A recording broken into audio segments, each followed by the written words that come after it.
para dar arranque a este primer encuentro, me gustaría que abordemos este texto de tu autoría que me parece que tiene mucha tela para cortar, muy prominente en cuanto se refiere al estudio fenomenológico de la experiencia psicodélica en sí, pero también mucho más allá y más acá de esta experiencia que menciono, ¿no? Sino que abarca áreas como los sueños, la muerte, el dolor y otras dimensiones de lo que consideras la psique, ¿no? Ahora, bueno, te voy a ceder la palabra para que introduzcas un poco este concepto tan interesante de la imagen incurable y siguiendo un poco, digamos, el índice de temas que propones en tus escritos. em, ¿Por qué la psique?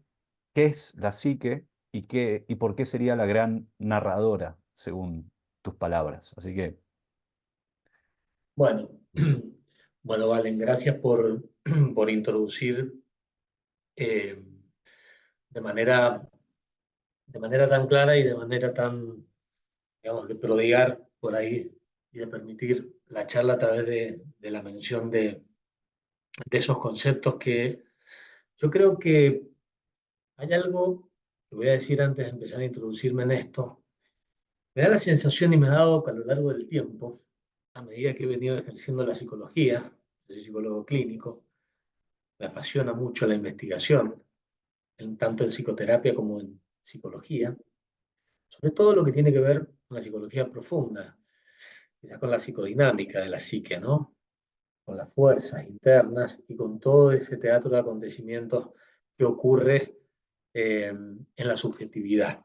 Digamos, eso me posiciona de alguna manera en un lugar entre la psicodinámica clásica del psicoanálisis y la psicología existencial, quizás, ¿no?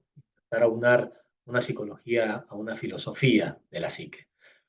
Cuando, cuando hablamos de la psique, cuando yo intento, siempre he intentado eh, imaginarme un concepto, imaginarme una idea detrás de la palabra, del concepto de psique, y siempre me ha costado mucho. Siempre me ha costado mucho, eh, sobre todo a nivel de la sintaxis, a nivel de la conceptualización, poder traducir en palabras textuales, en prosa, qué es la psique. Yo recuerdo de pibe tener siempre una imaginería muy florida, ¿no? Imaginería, me refiero a imágenes de la fantasía, ¿no? Eh, Siempre sentí una sensación de una especie de mecanismo, ¿no? Interno. Yo ahora le llamo mecanismo, pero en aquel momento eran como, como una goma, ¿no? Como una materia elástica que estaba dentro mío, que siempre se manifestaba en forma de imágenes y de imaginería. Vengo de una familia de artistas, así que siempre esto se promovió, pero más allá de que se promovía el arte y el arte y lo figurativo siempre van un poco de la mano, eh, yo siempre encontraba una espontaneidad, una máquina espontánea de parir imágenes. En los sueños primero, pero no solo ahí, también me pasaba en ensoñaciones diurnas que tenía y un poquito más tarde, no mucho más, pero a los 5 años, me encontré viajando en un bus, cuando íbamos a vivirnos a Buenos Aires con mis viejos y mi hermano, viendo una película. Fue la primera vez que vi una película. Estábamos en el micro, un televisorcito muy chiquito. Y esa película fue como una especie de meteorito, digamos, que me impactó muchísimo. Me impactó muchísimo que alguien hubiera podido representar gráficamente sensaciones que yo tenía que se parecían mucho a las imágenes. Ahí empecé a entender que eso que me pasaba dentro era muy similar a eso que me mostraba el cine. En este caso fue una película que después la revisé muchas veces y realmente no es una de las grandes películas que he visto. Creo que no estará ni... Eso te iba a Es una preguntar, ¿qué película olvidada. película era? Perdón. Es una película Es la segunda película de la saga de Indiana Jones. Es el Indiana Jones y el Templo de la Perdición. En realidad no está mal traducida, es The Temple of Doom, que es como el templo del día del juicio final, digamos, ¿no? Que es la película más apocalíptica de Indiana Jones, es la película más oscura, que tiene más, tiene como un desvío hacia el gore, hacia el horror, hacia el gótico. Algunos dicen que Spielberg estaba en un mal momento, en un momento conyugal malo, se estaba divorciando. Eh, Esa película tiene tintes de, sobre todo una escena, yo me acuerdo que fue la que vi, que es cuando le sacan el corazón a un pobre diablo, ahí en una escena que es memorable.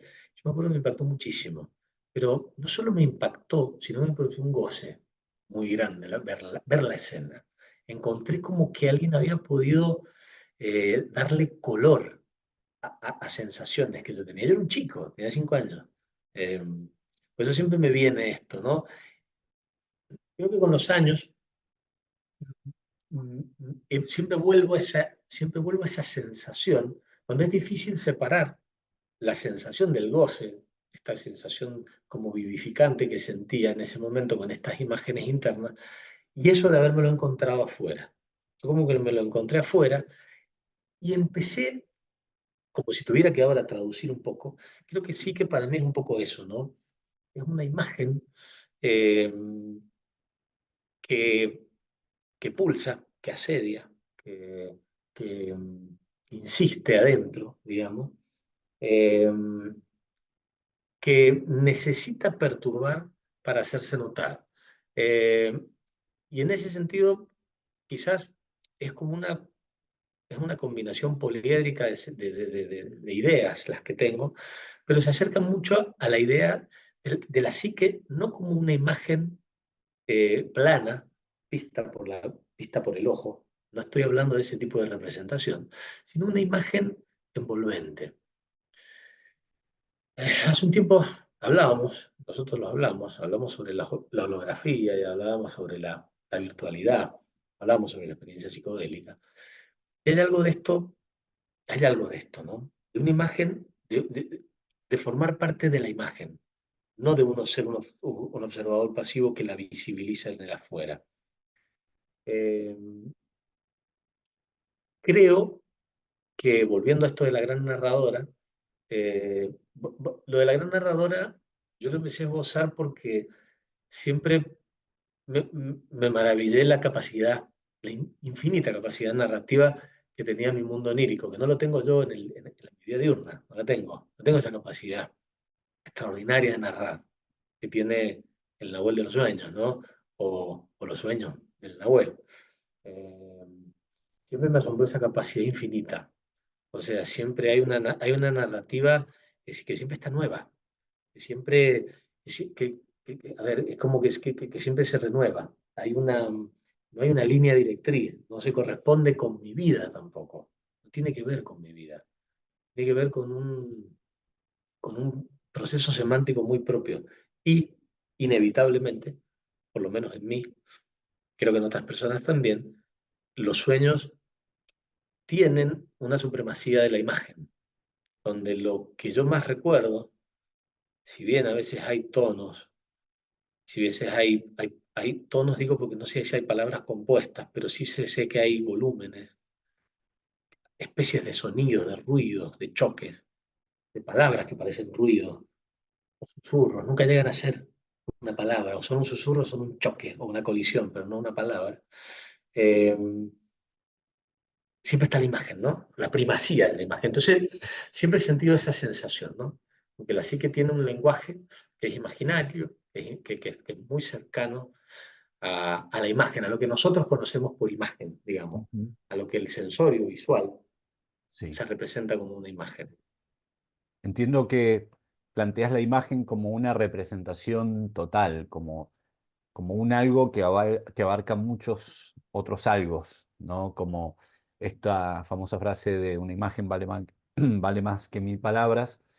Bueno, pero no solamente reducido al formato visual, sino a la impresión, ¿no? Del sensorio, como decís, de algo que impacta, Exacto. que imprime justamente un significado quizás o una simple impresión sensorial. que no tiene un significado ujú. en sí, sino simplemente es un impacto.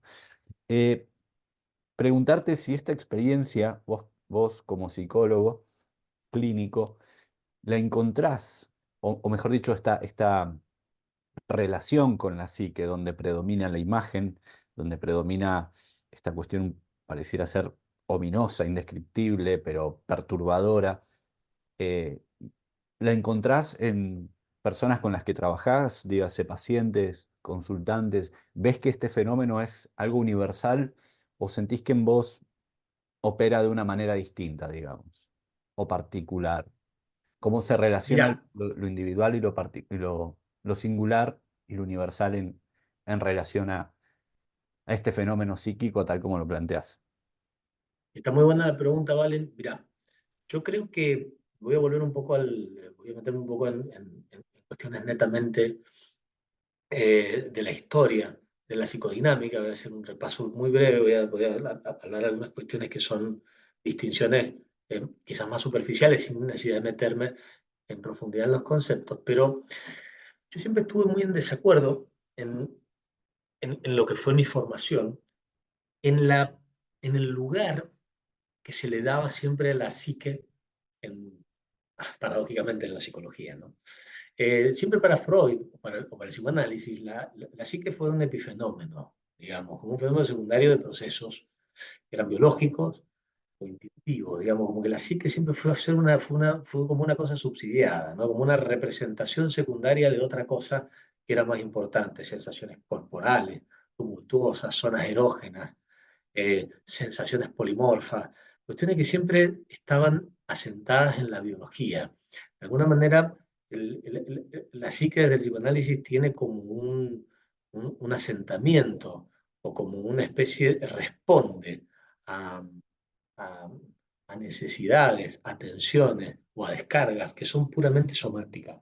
Y en ese sentido, quizás la visión que yo tengo, para ponerlo un poquito en contexto en lo que ha sido la historia de la psicología, se acerca un poquito más a la idea que Jung planteaba, lo que planteaba la psicología a partir de Carl Jung, de lo que eran los arquetipos. Pero no tanto en la idea de los arquetipos, sino en la idea de la autonomía o una psique liberada del soma, ¿no? Como que la psique era un reino en sí mismo, donde había pautas organizativas que eran inherentes a, a ese universo que era la psique y que Jung lo sacó de lo netamente individual y lo plasmó en la universalidad de lo que era el inconsciente colectivo. Pero lo mío no tiene que ver tanto con la idea del inconsciente colectivo, sino con la idea de la psique como una entidad autónoma, digamos, con vida propia que no tiene eh, a ver, yo hago la distinción entre lo diurno y lo nocturno. Eso lo saco un poquito de James Hillman. James Hillman fue un poco más allá en la idea de Jung, tratando de desligar, de separar lo que era la psique de, de lo humano, digamos, de lo biográfico. Eh, entonces, yo creo que esto es algo muy interesante que han hecho estos estudiosos de la psicología, que no han tenido la penetración, por lo menos hoy, hasta hoy, no ha tenido la penetración académica o la legitimidad, digamos, o la entidad, digamos, el respeto que se merece dentro de lo que es la investigación psicodinámica general. Eh, a ver, no sé si respondo un poquito a la pregunta, pero va por ahí. Sí, sí, sí. Orienta bastante este repaso que haces y este destacar a la psique casi como un dominio propio de realidad, ¿no?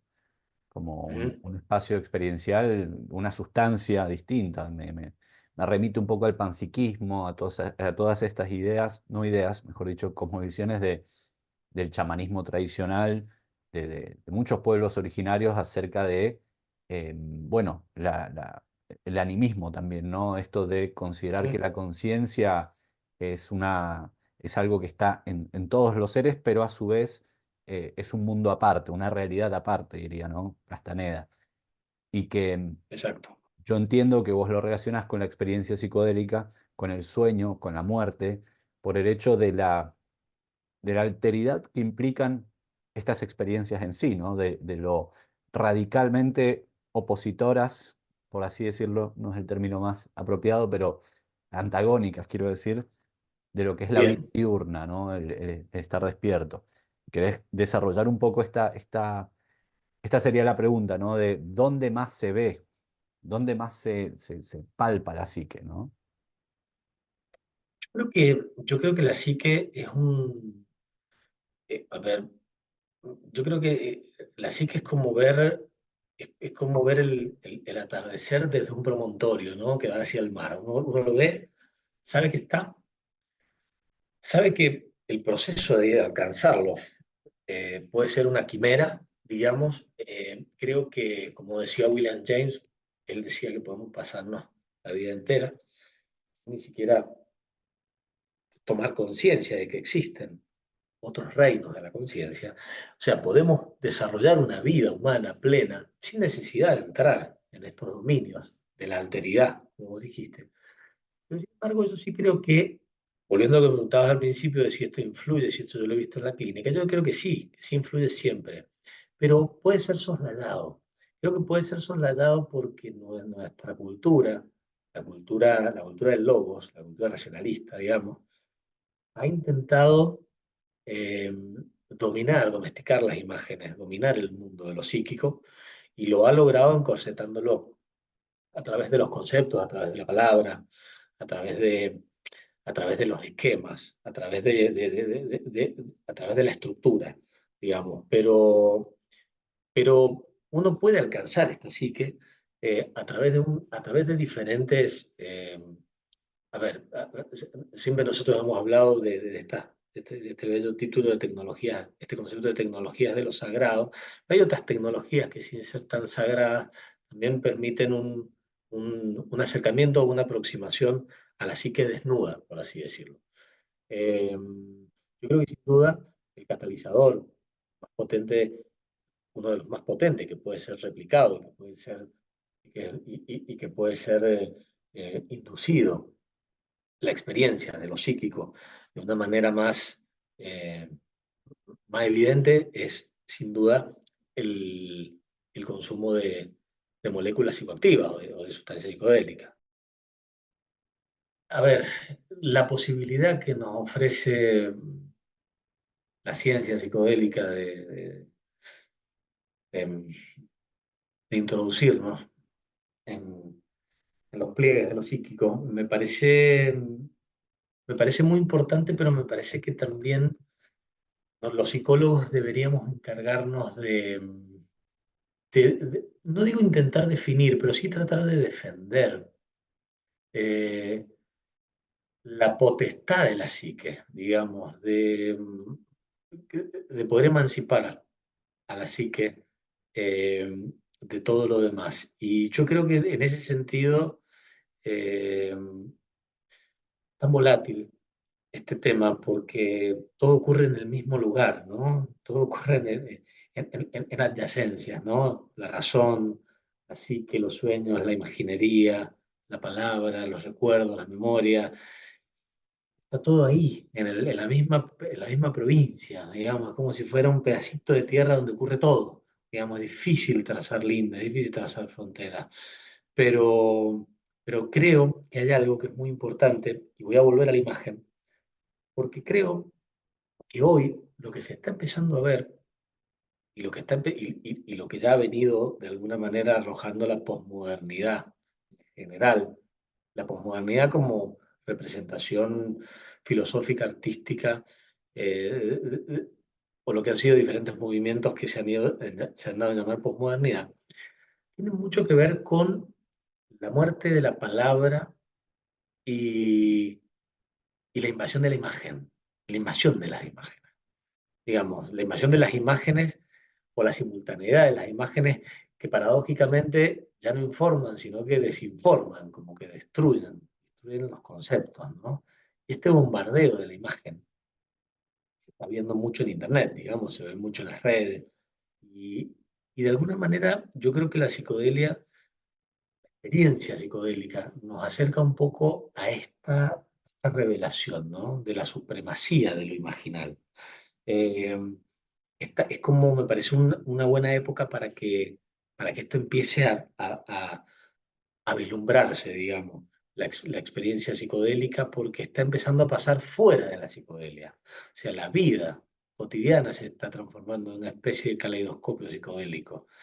O sea, las redes, la- la utilización de las pantallas, es un caos. O sea, de alguna manera hoy se está empezando a legitimar el caos.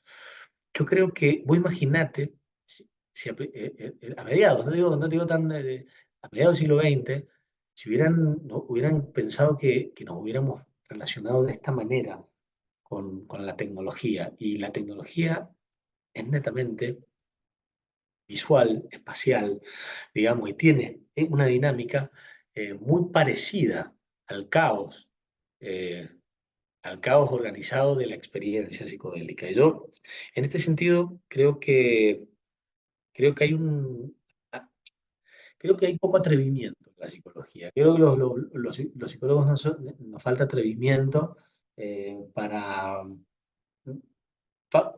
para ser creativos en este campo, ¿no? En el campo de la psicología. Siempre hemos tomado, digamos, de diferentes lugares, de otras disciplinas, de la hidráulica, de la física, de la cibernética, ahora de la neuroanatomía. Siempre estamos como cojos, ¿viste? Siempre es una sensación de que nos faltara una ortopedia, ¿viste? Para poder Lenguaje propio, explicarnos ¿no? mejor. Claro, exacto. Yo creo que lo que nos ha dado, el regalo que nos da la psicodelia, es que mucho de lo que pasa, la experiencia en sí misma, la experiencia subjetiva, la fenomenología de la experiencia es netamente psíquica, ocurre a nivel psíquico. Y ahí te das cuenta de, la, de, de lo ontológico de la psique, digamos, de que la psique es una realidad. Cualquier persona que haya tenido una experiencia psicodélica con macrodosis o con dosis altas, eh, ha vivido, ha vivido en una realidad alterna. Y esa realidad alterna creo que nos impacta en demasía en la experiencia psicodélica porque todavía tenemos una pata, todavía no nos termina de tragar, todavía nos resistimos a que nos termine de licuar. ¿Qué es lo que se pasa en el sueño? Donde memoria y conciencia se apagan y nos entregamos. Somos el sueño, somos la imagen, somos psique. Digamos, Mm. yo creo que la experiencia psicodélica, el, como la, el- la desaparición, digamos, no termina siendo completa, es parcial, digamos. Mm. Por eso creo que también trae mucho terror a veces, ¿no? Totalmente. Eh, pero, al, pero al mismo tiempo, cuando uno se entrega, el territorio es familiar Mm. y ahí está la recuperación, ahí está la regeneración, no sabernos parte de lo psíquico, ¿no?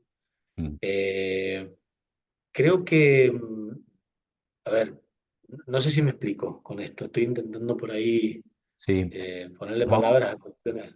Siento que nos vamos metiendo cada vez más al centro de la cuestión y donde las palabras ya hacen agua y la imagen me pareciera como prevalecer, ¿no? Como un trasfondo. Pero antes de seguir metiéndonos en el agujero del conejo, en la guarida, eh, esta idea, ¿no? De que la posmodernidad como caos de imágenes nos asalta y que eso se parece a la experiencia psicodélica me resulta muy interesante.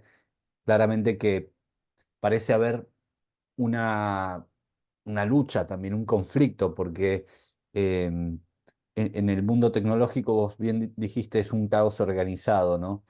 Y si bien parece ser que la experiencia psicodélica también es una especie de caos organizado, hay una naturaleza distinta en el acontecer, en cómo se vive y en las consecuencias, ¿no? Lo vemos en, bueno, nada, las tasas de trastornos por dependencia de la tecnología, ¿no? Y no así, Ujú, sino más bien lo contrario en el uso de psicodélicos, bien usados. Pero más ujú, interesante aún, y quiero que podamos delinear un poco más esta idea tuya de cómo la psicología y los que nos dedicamos a debemos, de alguna manera, entrometernos más, o, mejor dicho, ser más creativos. Me Ujú. gustaría darle una vuelta más a esa idea, porque ¿qué está pasando, no? Entonces, em, estamos dándole poco lugar justamente al imaginario mismo de la experiencia psicodélica, estamos tratando de acorsetarla en ideas, conceptos, lenguajes técnicos que la sofocan. No sé, se me ocurre esa pregunta, ¿no? Está bien, me parece que está buenísimo lo que decís, sí, totalmente, creo que es así. Yo considero personalmente que, que la psicología como la psicología aplicada, digamos, la psicología clínica, eh, ha sido demasiado obediente y demasiado condescendiente con la ilustración, digamos. Nosotros hemos confiado quizás en un dispositivo, una estructura de terapia que ya está un poco obsoleta, es la terapia de la conversación, es el intercambio verbal. El intercambio verbal, obviamente que produce efectos terapéuticos. En realidad no es el intercambio, es el encuentro. Esto lo saben la mayoría de los terapeutas que tienen algo de experiencia clínica de qué es el vínculo y de qué es la unión, que es una cura social, digamos, que lo que ocurre en el ecosistema de una terapia. Pero nos hemos quedado en una especie de cura retórica, digamos, donde a veces rasguñamos y apenas arañamos la psique. A veces, a veces entramos, pero creo que, a ver, sí, a veces entramos, pero lo que nos permite entrar es la psicopatología. Mientras más patológico, mientras más, mientras más afligido, mientras más ruptura de la realidad consensual, y la patología trae una ruptura de la realidad consensual, hay en un marco clínico, más sí que hay, más se ve. Es como la grieta está más ancha, hay más dolor, hay más psicología. Está ¿Cuál es ahí, digamos. perdón, aprovecho para irrumpir con esta pregunta, la relación entre el dolor, la psique, lo patológico? Ya lo situaste como lo introdujiste, ¿no? Pero me gustaría que desarrolles más porque hay un fuerte sustento teórico tuyo en cuanto a lo patológico de la imagen. De hecho, el texto que has propuesto se bautiza la imagen incurable, ¿no? Entonces, bueno, Exacto. aprovechar para Yo, preguntarte acerca de eso, de esa mira, relación. te Sí. lo voy a, te lo voy a decir de esta manera. Cuando en una de las experiencias psicodélicas que tuve, la primera, sobre todo en la primera y la segunda, pero en la segunda lo sentí con más, con más entidad, con más preeminencia. La sensación eh, que tuve en el viaje fue una sensación que ya la había tenido otras veces y que se parece mucho, mucho al concepto que nosotros en psicopatología utilizamos de paranoia. La paranoia como una... A ver, la paranoia tiene una multiplicidad de significados y a nivel semántico es muy rico hablar de paranoia, algo que está más allá de la mente. En realidad esa es la etimología, digamos. Pero la paranoia hace, sobre todo, en términos más coloquiales, se habla de la paranoia como un temor, una ansiedad persecutoria que uno siente ante un peligro, ante la inminencia de un peligro que está dirigido hacia uno. Como esta película argentina que ha salido ahora, como la noción de que acecha la maldad allá afuera, ¿no? Eh, yo creo que una de las sensaciones que yo sentí en un viaje fue que fue la sensación de darme cuenta de que hay como una tenaza, hay como una máquina detrás de todo esto, detrás de la realidad. Es como que hay máquinas, como si hubieran insectos detrás de la realidad. Y cuando digo esto, digamos, insectos, a ver, no quiero que esto suene a una cuestión espeluznante, ¿no? Pero, pero creo que la psicología, creo que lo patológico es darnos cuenta de que hay una trama, una especie de telaraña, digamos, hay una especie de orden implicado, que no lo vamos a visorar nunca, que no lo vamos a poder quizás desentrañar, pero lo que te permite a veces la experiencia psicodélica o la inmersión en lo psíquico es darte cuenta de que hay una prestidigitación, hay elementos, hay como titanes de la realidad, digamos, que operan detrás. Es como que hay ruido. Yo me acuerdo que en la experiencia psicodélica sentía que había ruido, como que había máquinas, ¿viste? Como si uno estuviera en un submarino y escuchar, sabe que la máquina funciona, escucha sonidos que están lejos, no sabe dónde están, pero sabe que están y saben que hacen funcionar la máquina. Yo creo que la máquina puede ser una entidad, puede ser un organismo, la máquina puede ser la trama de la realidad. Yo no digo que la máquina sea algo artificial, algo inorgánico. Yo creo que la realidad es orgánica. Yo creo que la realidad está viva, pero hay una dinámica. Hay como, es como la capacidad de darte cuenta de que la realidad es como una araña que funciona en series. Es como esto de los fractales, ¿no? La realidad es como poligonal, es como poliédrica, digamos. Y hay como una especie de viejita que está tejiendo como una especie de telar, y donde cuando uno creo que se anima a entrar en la experiencia psicodélica, a veces siente la aguja en el cuello, te están tejiendo, hermano, o te están destejiendo. Y eso, esto no te, a ver, esto que yo te digo parece un relato de un novelista. Bien podría ser un novelista como Faulkner o Pynchon o los modernistas o posmodernistas que juegan un poco con las palabras deshilachando e hilachando la realidad. A ver, pero no quiero que suene a que yo me estoy dando una licencia literaria. Tomo el discurso de los literatos o de los artistas en este caso, para poder aproximarnos, para poder darme el permiso de hablar de la psicología de una manera más familiar, de la psique, digamos. Porque creo que los artistas, gracias a no tener la atadura que tenemos nosotros por ahí, los científicos de la psique, los psicólogos, eh, llegan más lejos.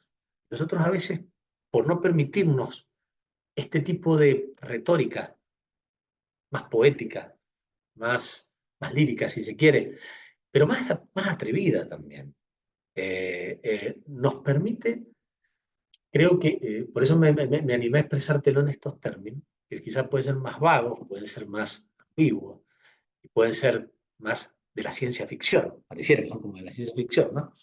Eh, pero, sin embargo, yo hablando en estos términos toco una fibra, y yo sé que a muchas personas esto les pasa, que, que los moviliza, que hay algo de esto que les hace sentido. Y Sí, esto es psicología, sí, ¿se entiende? sí. Mucho más que Bien, disolución del ego o que estado no exacto, ordinario de conciencia. Conceptos que exactamente. usamos, pero llegan hasta ahí. O sea, acá tenemos que hablar de metáforas, ¿no? Para siempre valernos de otra cosa para referir a esto innombrable que Ujú, está, que para mí está en el centro, ¿no? De la conciencia ujú, misma, ¿no? Esta viejita que teje. Me parece que es una hermosa ujú, definición o intento de aproximación, ¿no? Porque siempre es eso, nunca es el encuentro total. Aunque quizás podemos hablar un poco también de ese encuentro total con, con ujú. lo inenarrable, ¿no? Em, pero siempre a través de un formato artístico que parece ser el que más se le aproxima. Hablas mucho del cine, de la literatura en en tu texto. ¿Cómo, Sí, cómo articulás, digamos? Sobre todo el cine me interesa, que es un fuerte. mira, creo, mira, creo que la intención de la obra artística en general, pero el cine ha sabido quizás generar una emoción, quizás porque justamente reúne y convoca muchas de las artes que, que antes funcionaban unilateralmente, el cine las nuclea, la literatura, la letra, el teatro, la música, y arma un combo que, que creo que tiene un impacto emotivo que no ha tenido ningún arte anteriormente, ¿no? Justamente el cine creo que es como una conjunción y es hijo de la modernidad. e hijo de guía, acercándonos cada vez más a un punto culminante que yo creo que tiene que ver con el éxtasis. Creo que tiene que ver con el éxtasis en el sentido del arrobamiento, de sentir esa liberación de las ataduras, digamos, de las limitaciones, eh, tanto de la vida cotidiana como de la mente ordinaria. Creo que el cine por ahí nos permite el viaje, ¿no? Nos permite como llegar a ese punto. Digo éxtasis por el sentido de desprendernos, digamos, de los límites, poder atisbar esa totalidad, esa perfección. La música también, sin duda que lo logra, eh, pero a ver, yo en este sentido creo que el arte relata la vida en términos, nos permite las dos cosas, nos relata la vida cotidiana que está generalmente desprovista de espectacularidad y de dramatismo. Es una sucesión de hechos no dramáticos la vida es bastante plana, digamos, pero la psique no, la psique es dramática, la psique es poética, la psique es arrebatada. Justamente el cine narra hechos cotidianos, insignificantes, con una pasión, ¿me entendés? A una, hace esto, que por ahí en la vida nos cuesta amalgamar las dos cosas, digamos. El cine lo puede hacer, nos puede contar historias de seres ínfimos, de seres modestos, pero que nos conmueven porque está lo poético, digamos. Y yo creo que la psique en este sentido, si bien yo hablo mucho de lo patológico, porque creo que el peaje de pasar del mundo ordinario al mundo psíquico es doloroso, porque nos tenemos que despojar de un montón de cosas, digamos, de seguridades, y duele, y duele. Es una torsión, digamos, nos obliga como a licuarnos, digamos, a despojarnos de seguridades y bueno, y eso es, creo que la psique es agresiva en ese sentido. Es agresiva porque no negocia, digamos, con la conciencia ordinaria. Hablando de esa agresividad, me gusta este término que propones que es, o más bien el método del asedio. ¿Querés contar un Mm. poco en qué consiste el asedio? Sí, sí, en realidad el asedio tiene mucho que ver con la idea de, de- a ver, esto me viene mucho de los sueños. Los sueños generalmente, el sueño que impacta, el sueño que más impacta, también lo decía Freud, era el sueño de angustia. Y el sueño de angustia tiene generalmente una imagen, o tiene generalmente una efigie, una representación, que te sacude, que te llama la atención. Es como si la psique a ver, fuera una especie de monstruo que necesita tu atención y la única manera es asustándote, ¿no? Es como, es como, es como con un susto, no porque no porque la psique sea monstruosa, sino porque necesita tu atención y esa conmoción, esa sensación de peligro, eso creo que nos devuelve, nos humilla, nos serena, digamos, esto, y nos genera esa- eh, ese estado, digamos, ese estado de postración que necesitamos para entrar en lo psíquico. Yo creo que la mayoría de las imágenes de los sueños que son impactantes son un ataque, son un avance eh, inexorable, que generalmente con la figuración es espantosa. Es espantosa porque no la entendemos y porque justamente ahí donde peligra nuestra vida, digamos, por eso por ahí yo creo que tiene la imagen de la muerte, porque justamente ahí donde el peligro es máximo, donde realmente nosotros somos toda atención. Realmente nosotros paradójicamente somos la vida misma, en ese momento donde nuestra vida es amenazada.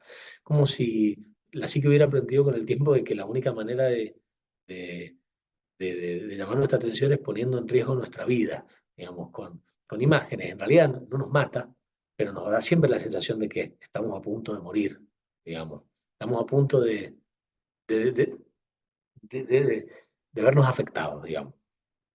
Y vos proponés un método, o sea, de alguna manera llevar esto a una serie de técnicas o a una intención de asediar la psique de alguna manera, Sí, o sí. Mira, hay un autor mexicano, se llama Salvador Roquet.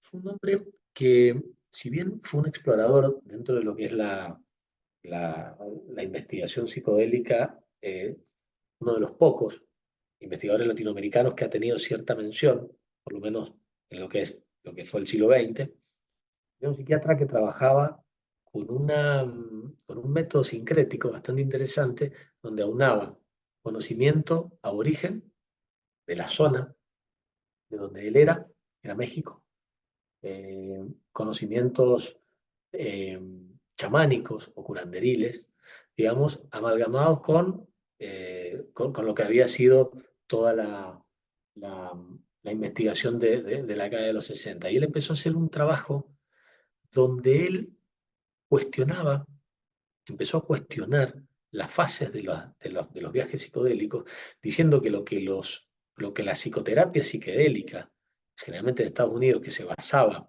como punto culminante en la experiencia cumbre, o la experiencia de autorrealización, o la experiencia de unidad, él decía que ese era el primer eslabón, en realidad, y que era como un escape hedonista, o como un hedonismo vacuo. Él decía que en realidad esa era la primera trampa, en realidad que eso rasgaba, apenas arañaba la capa más superficial de la psique, y eso él le llamaba como la etapa del falso amor. Él decía que a partir de ahí, superando ese escollo, digamos, del buen viaje, empezaba el verdadero viaje. Él empujaba a través de dispositivos que hoy serían muy cuestionados. Creo que también eran cuestionables en esa época. Creo que él generaba una brainstorm con un montón de exposiciones él mostraba un montón de películas, trabajaban también en grupos, era mucha gente trabajando al mismo tiempo, eran intervenciones grupales, se daban diferentes psicodélicos en una en una misma sesión, eran maratones psicodélicas de 24 horas, pero los estímulos generalmente que él ponía, por ejemplo, diferentes pistas de música que se solapaban, con escenas de la guerra, con escenas pornográficas, sadomasoquistas, y él lo que quería lograr era una locura, era un estado de caos, donde él decía que finalmente, atravesando ese caos, esa muerte, se obtenía la liberación y se obtenía la regeneración psicoterapéutica que él decía que era la verdadera cura. Su experimentación fue cuestionada porque muchos decían que era una experimentación muy salvaje. Eh, a mí siempre lo llamaban el doctor mal viaje, en términos peyorativos. En Estados Unidos lo llamaban el doctor mal viaje. Sin embargo, ese médico chiquitito que pasó desapercibido, que ni siquiera llegó a escribir un libro, porque escribió un manual muy chiquito, no me acuerdo ahora bien el nombre, creo que es de una concepción indígena a una concepción moderna de los alucinógenos, algo así. Hoy ha salido un libro que también un poco de Josep María Fericla con otra autora mexicana, que se llama Janine Rodiles, que han vuelto como a reivindicar la terapia de él, o que por lo menos se le presta atención. Creo que ese hombre que tuvo una experiencia muy desafortunada, su primera experiencia en la mescalina fue una experiencia muy aterradora. Paradójicamente creo que es uno de los pensadores de la psicodelia que para mí ha llevado más lejos. Eh, Creo que era por ahí. Creo que se acerca Mm. bastante a lo que yo por lo menos creo que es. Ujú. Es muy interesante porque lo que planteas o lo que recuperas, ¿no? De la historia eh, choca un poco con el sentido salvífico, beatífico, beático, no sé cómo se dice, ¿Mm? que tenemos acerca de los psicodélicos hoy, ¿no? Como la sustancia que, no sé, permite contactar con el amor, no sé, la sanación. todo esto que de alguna manera promueve sin dudas, solo que, bueno, desde Rocket lo plantea como como un primer estadio incluso de falso amor, ¿no? Eh, me Ujú. gusta mucho lo contestatario de la idea, ¿no? Porque rompe quizás con un sentido común donde nos estamos acomodando demasiado, ¿no? Incluso como terapeutas, buscando siempre esto eh, de la salud, pero casi a un punto normalizador, ¿no? Ahora, Ujú. cómo se aplica esto hoy, ¿no? Es mi pregunta. ¿Cómo sería posible traer algo de estas visiones prácticas sin, obviamente, poner en riesgo a nadie o, no sé, si poniéndose en riesgo uno solamente bajo su propia responsabilidad? Yo creo, Valen, que como decía, como dice Rick Doblin, el organizador y director de Maps, eh, él dice que el futuro de la investigación psicodélica es más investigación psicodélica. Yo creo que sí, y esto hay que tomarlo con pinzas, pero bien, acá hay un dato. Yo creo que sería impensado hoy eh, hacer una intervención a los Rocket, porque me parece que sus intervenciones eran un poco temerarias, eran eh, creo que había un grado de audacia que a mí me parece peligrosa. Muchos eso es lo que dicen, por lo menos los testigos trabajaron con él, que la mayoría de las personas que trabajó y que hizo terapia con él hubieron un índice de recuperación bastante alto. Pero acá yo creo que hay que intentar entender, eh, creo que hay que recuperar, Valen, yo creo que en este sentido lo de Rocket es importante porque hay que recuperar una visión, una cosmovisión, que hoy, con el advenimiento del renacimiento psicodélico occidental, la visión occidental de los psicodélicos ha echado tierra a una cosmovisión mucho más profunda, mucho más patológica, mucho más cruda, mucho más iniciática, que es la de los pueblos de civilizaciones más antiguas, pueblos originarios, eh, alrededor de todo el globo, digamos. Eh, esta idea de Roquet, de que el viaje psicodélico o que el viaje enteogénico tenía que ser una experiencia horrible antes de que una experiencia placentera, Roquet no es el primero que lo dice. De alguna manera, esta idea de la muerte a través del viaje, ver, si bien hoy se habla de la muerte, se habla de la muerte del ego, pero yo creo que, yo creo que, yo creo que uno realmente atravesar una experiencia psicodélica, eh, creo que, creo que uno siempre lo que agradece, por lo menos en mis experiencias que han sido las más brutales, es estar vivo, es poder Mm, respirar, es no haberme muerto. Y la idea de que me podría haber muerto y no morir, esa sola idea de la inminencia de la muerte, de la aniquilación, de una sensación totalmente convincente de aniquilamiento, para después abrir de a poco mis ojos y que empiecen a ingresar la luz blanca, los sonidos, los susurros, empezar a sentir el cuerpo. Yo creo que esa reconfiguración en sí misma, creo que es lo terapéutico, mm, digamos. Eh, pero yo creo que el metrónomo de lo que es el renacimiento psicodélico, cuáles son las dosis, cuál es el tiempo de latencia, la integración. Me parece que está domesticada la psicodelia. Y yo creo que si bien está bien, porque creo que estamos intentando hacerle la pelota un poco a la investigación, y la investigación psicodélica nunca, digamos, las condiciones van a ser, ¿viste? Los resultados que arrojan, por ejemplo, las investigaciones psicodélicas se basan en experimentos de las condiciones son ideales. El paciente es ideal, la metodología es ideal. mm, Generalmente la persona está ahí, es voluntaria.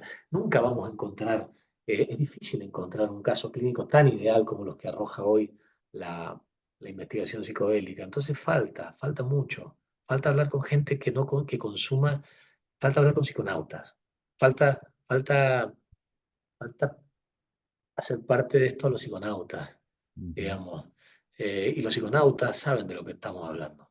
Cuando hablamos de esto que menciona Roquet, o cuando hablamos de una psique un poco monstruosa, una especie de araña que está ahí atrás, eh, eh, donde a veces las experiencias psicodélicas son tan estremecedoras que a veces parece una pesadilla solipsística, donde uno cree que la vida es una mente que ha sido colonizada por una máquina o hasta estas ideas, ¿no? Hasta ultra paranoicas despiertan las experiencias. Y está bien porque es hacia ese peligro, ¿no? Hacia estos tentáculos donde se te dirige la experiencia. Creo que, creo, creo que no va a terminar nunca de cuajar este bozal que le mm. estamos poniendo a la experiencia psicodélica. Creo que hoy, por ejemplo, también hay una cuestión bastante inquisitorial dentro de la comunidad psiconáutica con los malos viajes, ¿viste? Pareciera ser como que la experiencia psicodélica no puede hacer daño, Mm, no puede hacer, o el daño siempre es reparable, como si ujú. nos estuviéramos metiendo, no sé, no sé, me parece que hay que cuestionar un poco y que nosotros los psicólogos tenemos que ser un poco los que cuestionemos este discurso, digamos, tan del beneplácito, tan, tan servil, ¿no? Un discurso un poco servil, me parece, ¿no? Eh, Toda una filosofía, o lo que sea, sé que es un ejercicio filosófico, ¿no? Como desde la pregunta, desde el cuestionamiento, desde interpelar los lugares cómodos, ¿no? Me parece que cursa bastante por ahí, ¿no? Por esto que estamos haciendo de alguna manera ahora, que es plantear desde lo racional, desde lo verbal, eh, para modificar un poco la mirada en cuanto a cómo nos relacionamos no solo con la experiencia psicodélica, sino también con la muerte misma, con los sueños, con el lado B de la vida, que, bueno, será tema para siguientes encuentros. Si te parece, ya vamos terminando parece y perfecto. me parece que ha sido, al menos para mí, bastante claro cómo se redondea esta idea de la imagen incurable en cuanto a todos los tópicos que hemos tocado. Y esta idea, me voy con esto de la amenaza de muerte como un momento donde hay una atención total. Y ahí es donde se Mm, juega quizás esta iniciación, ¿no? Porque es un reinicio a nivel vital, me parece. así es, perfectamente lo has dicho muy claramente. Gracias, Nahuel.